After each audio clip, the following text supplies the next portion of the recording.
今啊，台湾的总病例数来到135例，指挥中心更加来强调讲，接落来2礼拜是防疫的关键期。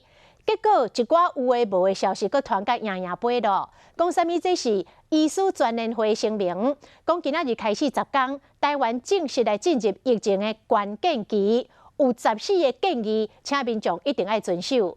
但是花絮新闻一条一条来查核，发现当中有真侪拢无够正确哦。来看咱的拍假特工队。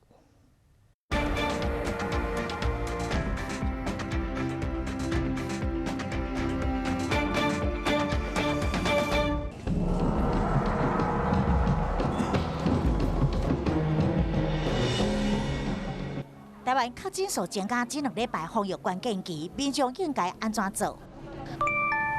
咱的讯息讲，医师专联会呼吁，今仔开始进入疫情关键期，要求民众减少进入公共场所，用餐尽量从食物外早。总共有14项建议。第一时间，医师专联会已经声明，唔通相信无实的消息，倒位无实的花絮新闻一条一条列出明显的错误。不认为是一个最重要的关键了，因为这个病毒附在生鲜食物上，目前不认为是重要的。哦，它主要还是在呼吸道上，避免吃生食有多少好处，其实很难讲了。医师认为穿过衫裤掉伫个户外，病毒嘛未消失，只要去过人侪所在，都爱清洁。你刚刚去的地方其实是非常的杂啊，或者甚至你是去医院，然后你要把它换掉是可以的。但如果你过的是一般的生活，你大概每天正常换就可以了。另外，明显错误的包括避免挂温馨物件、甲莲仔，钱嘛爱先放伫塑胶袋啊，1天才会当使用。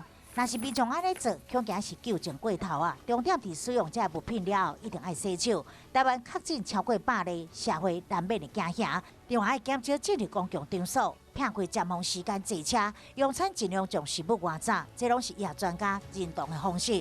防疫关键期，一定爱知影分辨消息的真假。